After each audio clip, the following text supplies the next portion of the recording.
Good afternoon, everyone. Welcome back to Real Reds Talking Authentic Football Fan Channel made in Manchester. It is match day, and we also have some breaking news regarding Sir Jim Ratcliffe injecting another £79 million into Manchester United. Is that going to go into the transfer kitty?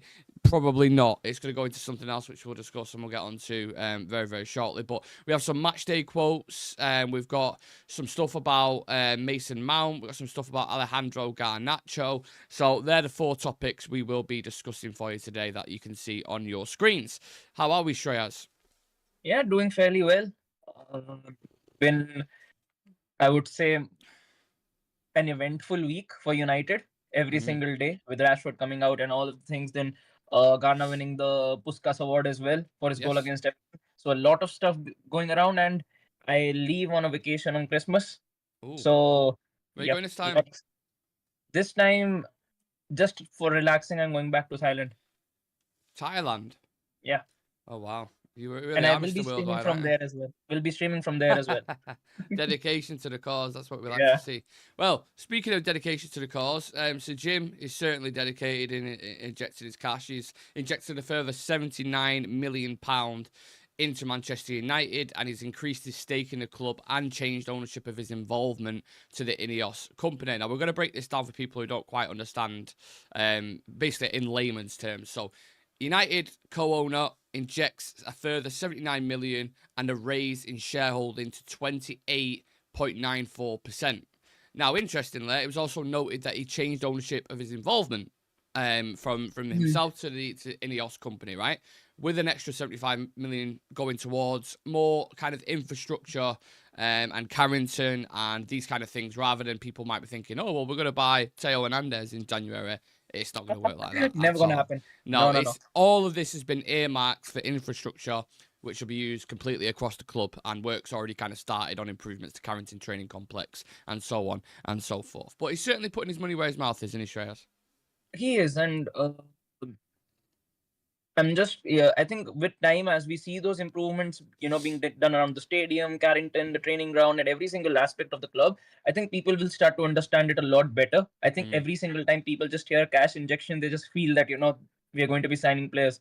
But this is, I think, in a way, it is also better that he has moved it from himself to INEOS, because it gives him more, room to work with and gives him more access to funds to actually work with when it comes to INEOS as a whole company who can be working alongside Manchester United.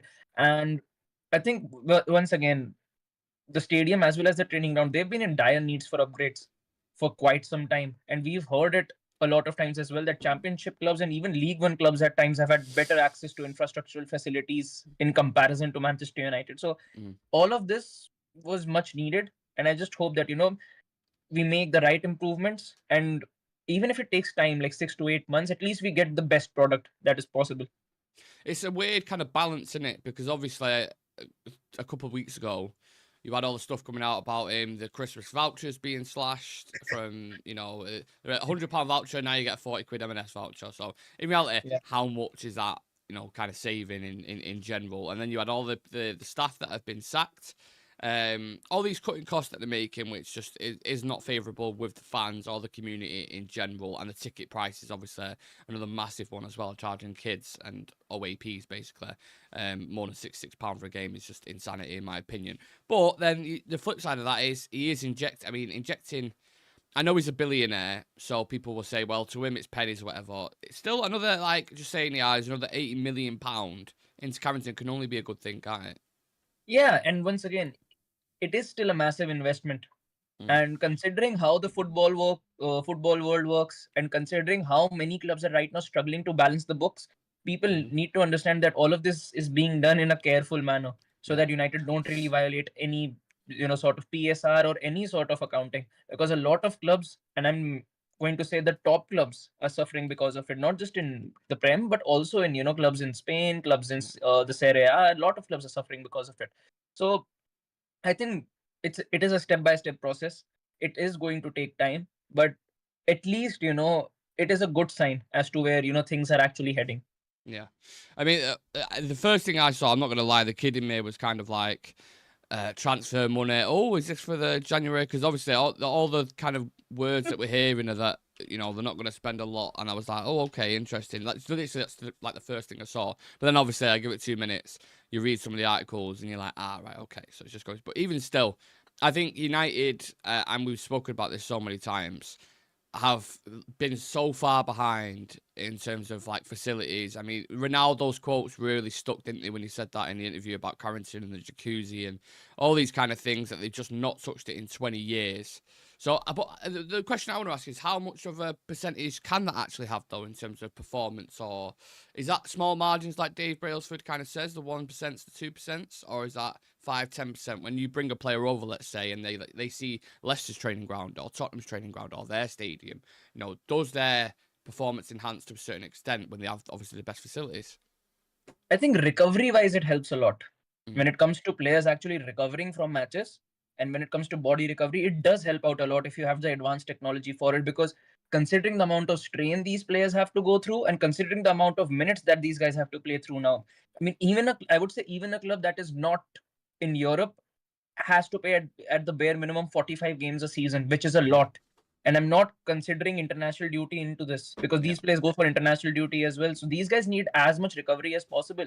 And right now, with the amount of players that are already injured, you know, and most of them are youngsters, 20 years old, 21 years old, 22 years old. So they need, at the maximum, the best recovery, I would say, resources possible for them. And then the best possible machinery for them to actually, tune themselves up for the next match as well. And we've seen it on a lot of occasions that United players tend to struggle physically against certain oppositions. Yeah. I mean, when the season started, we said it on a lot of occasions that our players just, get shrugged off the ball. And these players, like you can mention Casemiro, you can even mention Menu at the start of the season. We could see them, not being able to match the opposition's physicality. So these, I would say, maybe they don't impact the match as much, but in said moments, it does help, opposition teams a lot. If, if you can actually, dominate the team physically when who is ahead of you. And I think once all of this gets into motion, people can see these differences a bit more. For sure. We've got more and more people joining the chat. So nice to see so many of you. Please do smash a like on the video, subscribe to the channel. Alex saying, GM guys, pumped for the game. Yeah, we're going to talk about the game very, very shortly because, of course, it is match day. So, yeah. Also, Sim sounds to me like another bailout for the Glazers. I'll talk about the specifics in a minute because I've got some bits from the Athletic. And Charlie Malman said there are some interesting stories going around. One about Garnacho wanting to go back to Atletico Madrid. Also sounds like we've got Naipan from Rosenborg. Yeah, spoke about Naipan yesterday. Seems like one like the Diego Leon story that's going to happen kind of not behind closed doors, but it's not like the big money signing, is it? It's a youngster that we're looking at that's super impressive. So it'd be nice if we can get that over the line. But I was just reading on the Athletic then. So far, Jim Ratcliffe has pledged to pump in $300 million on top of his $1.3 billion purchase price for the quarter of the club. He made a $200 million capital injection in February and has now completed the transaction using INEOS using cash on hand, according to the filing, which I don't know what that means. I'm not a financial expert. The $100 million provided INEOS with 983,000 Class A shares, the type trading on New York Stock Exchange, and 2 million Class B shares. And this is just getting too specific for me. I have no idea what any of this means, but if there is someone in the chat, basically shares got up from 27.7% to 28.94%. That's what we're looking at the moment. And obviously he wants to build on that. He wants to eventually fully own the club, whether that happens or not. I mean, that's still a big looming question, isn't it, Shreyas? We don't know if he's fully going to take over. We all think it's going to happen, but there's nothing there in as far as I'm aware, in writing, is there? No, it isn't. And maybe, 2 years down the line, we get hit with another curveball. We see someone completely different actually, taking over the club and steering the club into a direction, because like you said as well, there is nothing that is set in stone. This is still a work in progress, and this is still something that is just being echoed around, that maybe Ratcliffe will be the one who ends up taking over the entirety of the club. But when that time span, I think it is 2 years or 2.5 years, after which the Glazers will eventually move out. You never know if someone actually completely different, pops into the table. And if they present the Glazers with a better offer, which, considering how the Middle Eastern department is working right now, you never know who can actually come up with the funds. Yeah, It's a minefield in a minute, especially if you look at it from a financial. Like I said, I'm not an expert in those kind of things, and I don't pretend to be an expert. But all I know is that he's injecting money. He's looking to require further equity in Old Trafford, but whether it happens or not is yet to be seen. So we'll see. Anyway, let's go from the boring financial things to talk about match day. Shreyas, because it's an important game. You know, you saw Liverpool get through last night. You saw Arsenal get through last night. I'm not sure. Did you see the games? Managed to catch him at all? Yeah. Dodgy decisions in there, a couple of them for the Kwanzaa. Definitely should have been sent off 1,000,000%. And then I think Arsenal had an offside goal. Southampton were unlucky in that game. Yeah, and you can say the same again in the Premier League when they played them, because they was unlucky in that game as well, weren't they? Yeah, and Arsenal are just a very annoying team at the moment, because I think Arteta has just done a complete 360 on what he was actually building at that club for the past 3 to 4 seasons. Like this season, he's completely done a complete reverse. And I think the reason he did it is because I think he believes that this is the system which can actually help him in getting a trophy at this club, which I'm not too sure about, because Crystal Palace, I wouldn't say are an easy team to come up against, but they're not really a formidable opponent. And with the way that Arsenal were able to come out of that game, I'm not too sure as to where they'll end up finishing this season. There are still a lot of cobwebs in that team. Martinelli is a big question mark in that team. I think besides Saka and besides probably Odegaard, every single department in that Arsenal team right now is up for a big question mark. I've been listening to Arsenal fans, because what I started doing now, not listening to fan channels or anything like that, but I'm listening to other clubs just so I get more knowledge and I know really like what's going on there. So I'm starting to do it more and more, because I think the more you widen your knowledge, the better take you can give on these kind of things. And at Arsenal, at the minute, a lot of the fans, it seems like they are just not happy with the transfer window at all. The players that they brought in. He said Mikel Marino's got lead in his boots, basically. He can't really get about the pitch.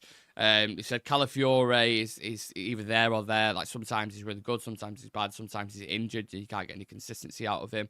And they've gone for this strategy that they're doing at the minute, where it's just kind of like imposing himself physically, set pieces, these kind of things. Like I was talking about yesterday, they've got away from actual beautiful football where they're competing near the top of the league to like this now, and it's like, do you know what I mean?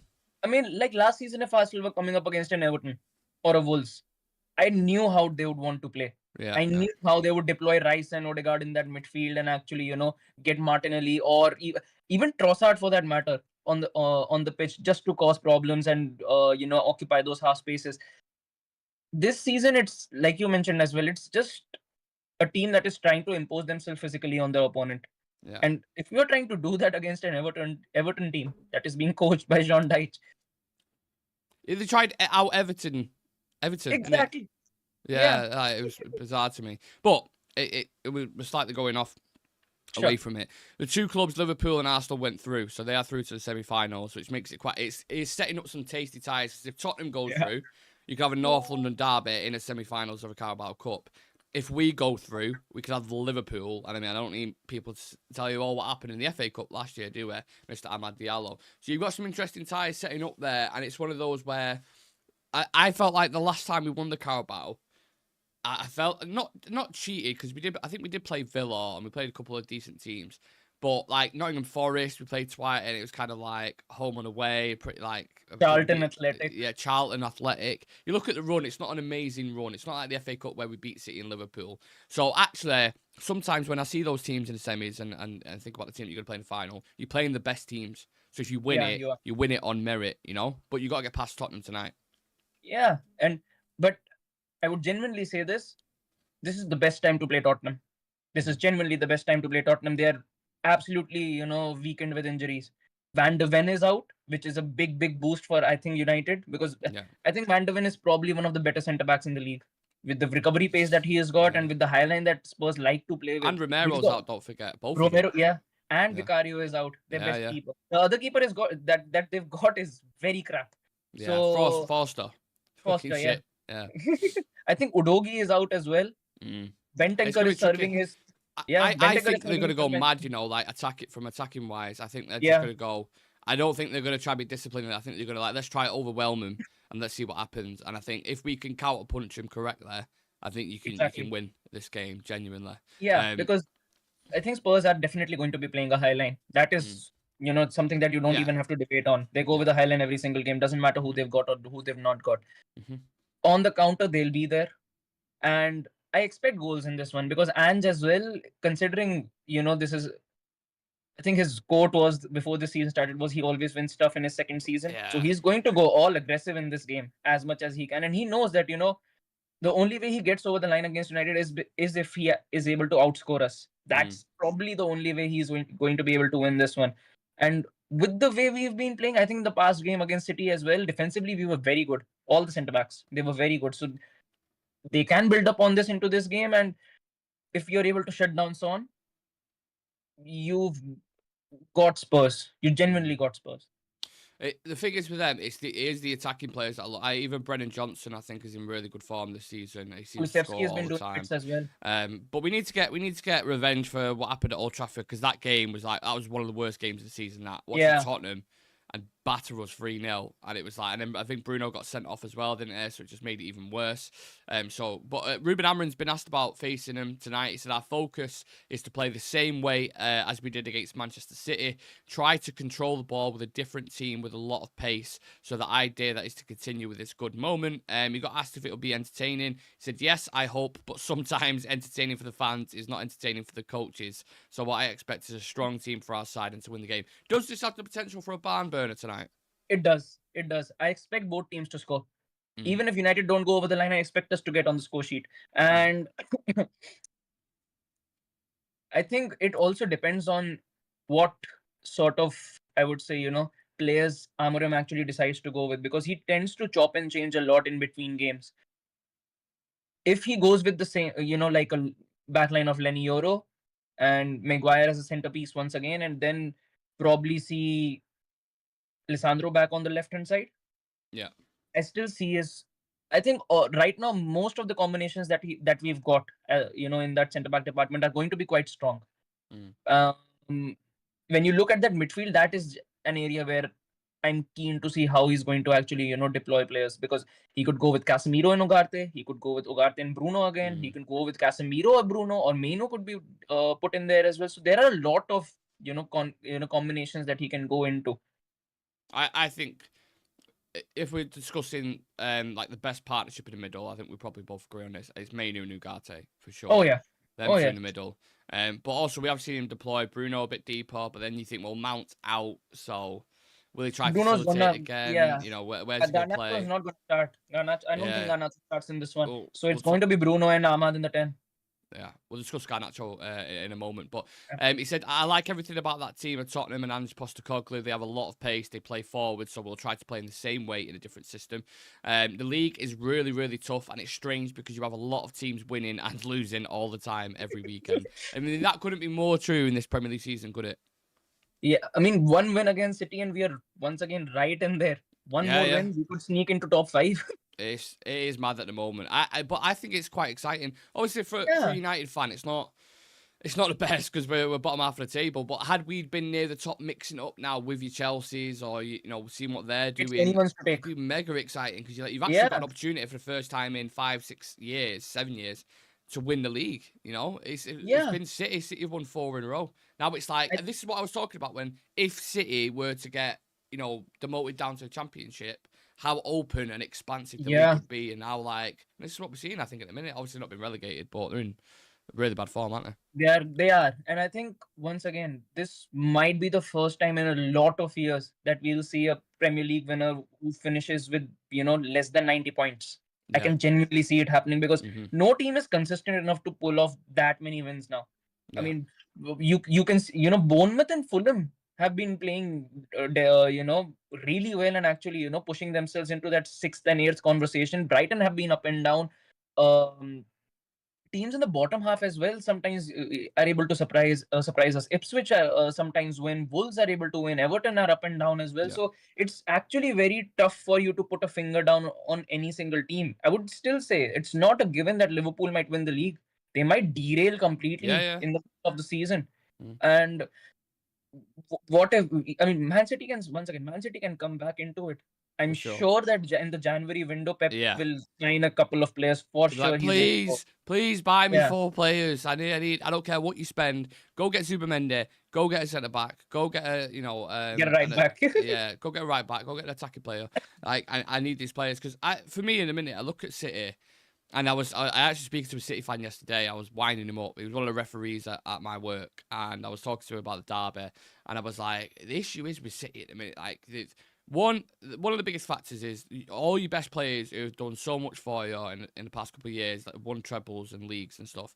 They're getting old now. Bernardo Silva, De Bruyne, Gundogan. Gundogan, all these players, they're getting really, really old. And you can see it in the leggy, especially Gundogan in the midfield. He can't get about as much as he could. That's one of the biggest problems. The recruitment, if you look at their team, like I saw someone put a team out the other day on Twitter of the signings they've let go. And it was like Mahrez on the right, Julian Alvarez up top. Like they had a full team of all these Alvarez players. has been It's a crazy. big miss for them. Alvarez has been a very big miss for them because he used to get double digits in both goals and assists every single year. And when you look at their team right now, I think Grealish hasn't scored in 45 games. Foden hasn't scored in a lot of games as well. Savinho, they've not taken the mantle of that off De Bruyne, off No. Bernardo. They've not stepped up to that level. They've been here They or haven't. there. They've been a flash in the pan a little bit, haven't they? Some of the players. Like Mateus Nunes has been good. It's been decent. But I mean, for a £50 million signing, Calvin Phillips, another one, they invested £50 million into him. None of them are first team Doku starters. for 45 million, and he hasn't really been, pulling any trees either. Do you know what I heard him described as the other day? And I thought it was the perfect description. Doku and Savinho described as a bottle of fizzy drink.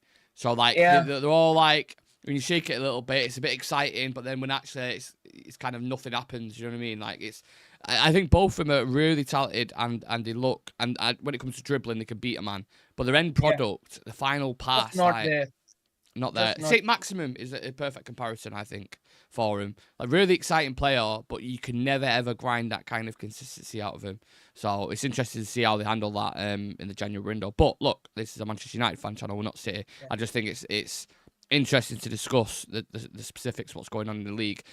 Just going back a little bit to this game, Shreyas, there was a stat apart before. Garnacho has 3 goals and 3 assists in the Carabao Cup this season. The last player to score an assist in a single League Cup campaign was Kevin De Bruyne, so take that for whatever you want. But obviously, a lot of noise around him. No Marcus Rashford in the squad, travelling squad.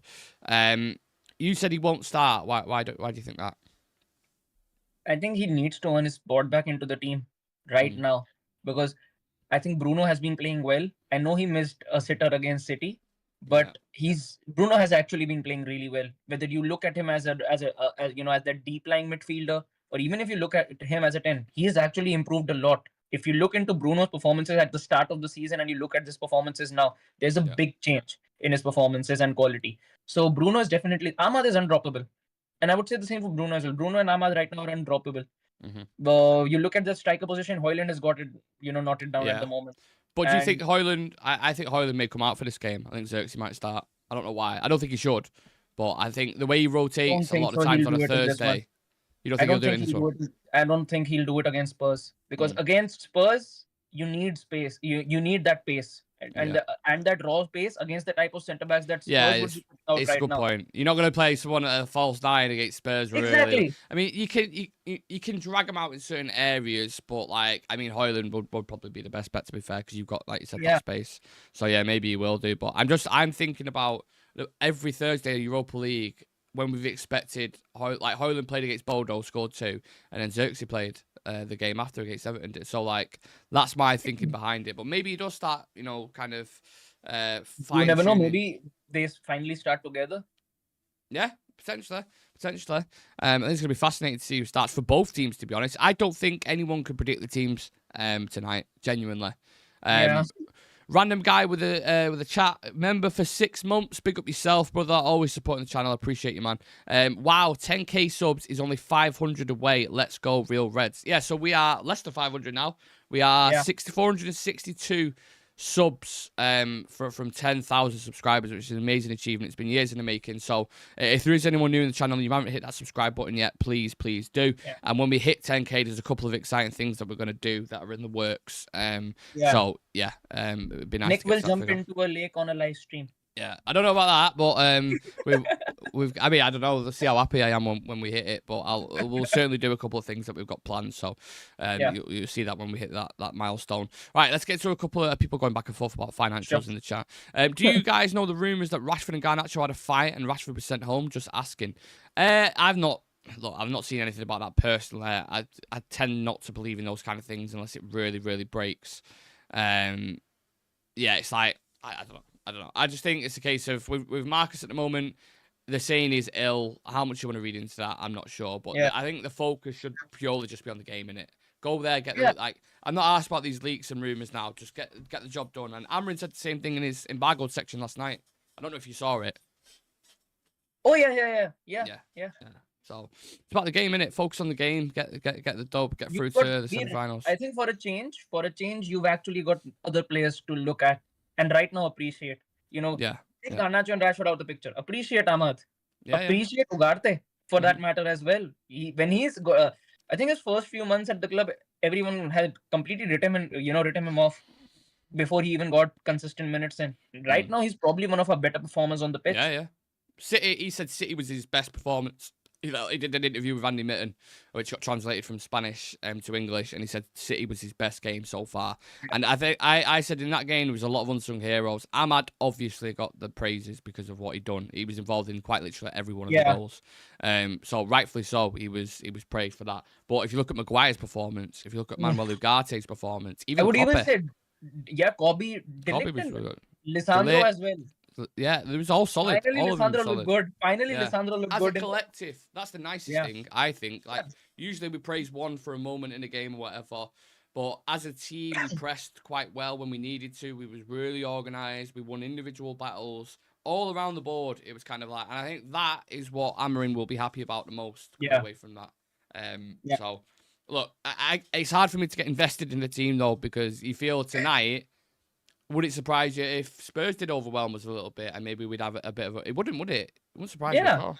Yeah, it wouldn't. And Spurs are a very unpredictable side as well. You don't know what type of Spurs you're going to be coming up against. They can beat a team 3-4-0. They can also lose to a team 3-4-0. So it can actually, tilt in any direction. Yeah. What we are going to be live for the game tonight. I've just seen someone put an AI picture up of all the... all the City players in a hospital with Walker saying he's going to be all right, guys. After that fucking... Oh, my God, that's hilarious. I'm going to have to put that on the screen. He should be embarrassed for that one. He should be embarrassed for doing that. That is absolutely hilarious. For people watching, I would feast your eyes on this. That is so fucking funny. It's like Haaland and Diaz and all them around on a hospital bed with Walker. He's okay, people. Kyle Walker after that horrific injury that Rasmus Højlund caused where he touched his button nose and he kind of fell over a little bit. I mean, come on, give over. My God. That's embarrassing. He should have to publicly apologise for that. Yeah. Roses are red. Manchester, something like that, wasn't it? Yeah. Love it. But that's what derbies are all about. I love that bit of bite and a bit of fight. And it's nice to see the players showing that. But yeah, look, Spurs tonight, we're going to be live pre-match and post-match. I actually don't know the kickoff time, so I need to find out. 1:30 a.m. here, so it must be 8 o'clock over there. 8 o'clock, is it? Yeah, 8 o'clock. So we'll be live at 7 o'clock with pre-match. And, of course, we'll give you the match review, the post-mortem. After the game, hopefully, we've advanced through to semi-finals. And we'll have a couple of lads on and discussing it in depth. So, want to see as many of you as possible tonight. It'd be really, really nice because, obviously, it's an important game. So, get yourselves in the chat. Get amongst it. And, come and be the third man, fourth man for the show. And thank you, Shreyas, for coming on as well. Appreciate you. Yeah, thanks for having me. Yeah, man. See you soon.